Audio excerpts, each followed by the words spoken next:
السلام علیکم and welcome to my YouTube channel. تو امید کرتا ہوں کہ آپ سب خیریت سے ہوں گے۔ دوستوں، آپ نے ابو علی ابن سینا کے بارے میں تو ضرور سنا ہوگا، تو آج ہم آپ کو انہی کی زندگی کے بارے میں کچھ چند معلومات دیں گے۔ So let started. ابن سینا اسلامی دنیا کے مشہور طبیب اور سائنسدان تھے۔ انہیں علم فلکیات اور ریاضی میں مہارت حاصل تھی۔ وہ حیاتیات کے ماہر، خصوصی علم العلاج اور علم المعارض پر گہری نظر رکھنے والے تھے۔ وہ اگست 980 میں بخارا کے ایک گاؤں اخشنا میں پیدا ہوئے۔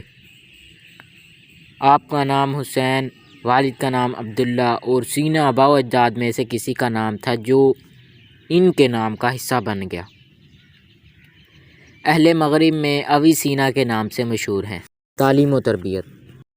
ابن سینا حصول تعلیم کے لیے بخارا پہنچے اور ابتدائی تعلیم حاصل کرنا شروع کی۔ اللہ تعالیٰ نے انہیں عمدہ صلاحیتیں عطا فرمائی تھیں۔ انہوں نے انتھک محنت کی، 10 سال کی عمر میں قرآن پاک حفظ کر لیا اور ایک عالم ابو عبداللہ ناتلی حساب، وقفہ، ہندسہ، فلسفہ کا علم حاصل کرنا شروع کیا۔ ماہر ریاضی دان محمود مصاح سے ریاضی کی تعلیم مکمل کی۔ ذاتی طور پر طب اور طبیعیات کا مطالعہ جاری رکھا۔ 18 سال کی عمر میں انہوں نے اپنے زمانے کے مروجہ علوم حاصل کر لیے۔ اگرچہ ابن سینا ایک جامع علوم شخص تھے، لیکن انہیں جو شہرت طب میں حاصل ہوئی وہ کم ہی لوگوں کو نصیب ہوتی ہے۔ 18 سال کی عمر میں انہوں نے امیر بخارا کا کامیاب علاج کیا۔ امیر بخارا نے انہیں شاہی کتب خانے کا مہتمم بنا دیا۔ 1 سال کے بعد انہوں نے پورے کتب خانے سے خوب استفادہ حاصل کیا۔ اگلے برس حاکم بخارا فوت ہو گیا۔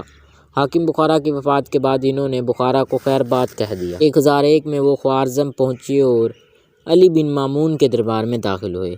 یہاں ان کی ملاقات اس دور کے علماء و فضلاء سے ہوئی، جن میں البیرونی، العراقی، ابو سعید وغیرہ شامل تھے۔ ان سے انہوں نے علمی فائدہ اٹھایا۔ 1009 میں عراق اور جرجان چلے گئے، وہاں چند سال گزارے، پھر 1022 میں اصفہان جا پہنچے۔ زندگی کے آخر 14 برس انہوں نے وہیں قیام کیا۔ بیمار ہونے کے باوجود انہوں نے علمی کام جاری رکھا۔ جب ان کی پریشانیوں کا دور شروع ہوا تو وہ کہیں سکون سے بیٹھ نہ سکے۔ انہیں قید، جلاوطنی اور روپوشی کے مراحل سے بھی گزرنا پڑا۔ سختی کے حالات انہیں علمی تحقیق سے نہ روک سکے۔ اخلاق و آداب۔ ابن سینا نہایت ہی عمدہ اخلاق و عادات کے مالک تھے اور شریعت کے پابند تھے۔ وہ مستقل مزاج اور جفاکش تھے۔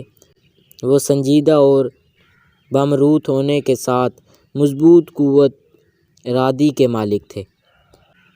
وہ خاموش طبع اور قناعت پسند آدمی تھے۔ امراء و بادشاہوں کی صحبت کے باوجود انہوں نے اپنی عادات نہ بدلی۔ عیش و عشرت کے دلدادہ نہ تھے، کبھی کسی کی خوش آمد نہ کی، بلکہ ہمیشہ وقار کو ملحوظ رکھا اور اپنے علمی اور تحقیقی کام کو جاری رکھا۔ وفات۔ جب وہ مرض الموت میں مبتلا ہوئے تو جو کچھ گھر میں مال و دولت تھا سب فقراء اور حاجت مندوں میں تقسیم کر دیا اور قرآن پاک کی تلاوت میں مصروف رہنے لگے۔ بالآخر جون 1037 کو ہمدان میں مرض فولج کے باعث علم و حکمت کا یہ چراغ گل ہو گیا۔ علمی خدمات اور تصانیف۔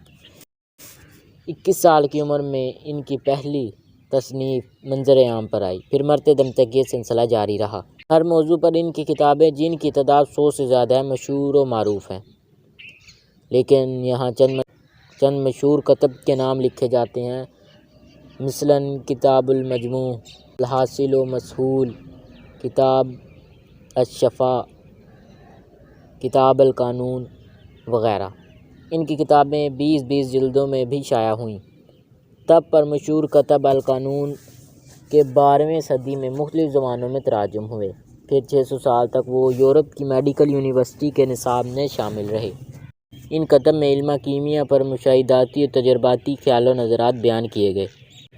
علم ریاضی اور علم حیاتیات یعنی بائیولوجی پر بھی گہرے تحقیقی مضامین شامل ہیں۔ علم طبیعیات یعنی فزکس میں ان کی دریافتیں بہت اہم ہیں۔ حرکت، قوت، خلا، روشنی اور حرارت جیسے مضامین پر گہرا تحقیقی کام کیا گیا ہے اور دنیا کے سامنے اپنا نظریہ پیش کیا، جسے تمام ماہرین سائنسدان نے تسلیم کیا۔ ابو علی ابن سینا کی زندگی ہمارے لیے شوق علم اور مستقل مزاجی کا روشن سبق ہے۔ امید کرتا ہوں کہ آپ کو یہ ویڈیو پسند آئی ہوگی۔ اگر پسند آئے تو ویڈیو کو لائک، شیئر اور سبسکرائب کر دیں۔ آپ سے اگلی ویڈیو میں ملاقات ہوگی۔ اللہ حافظ۔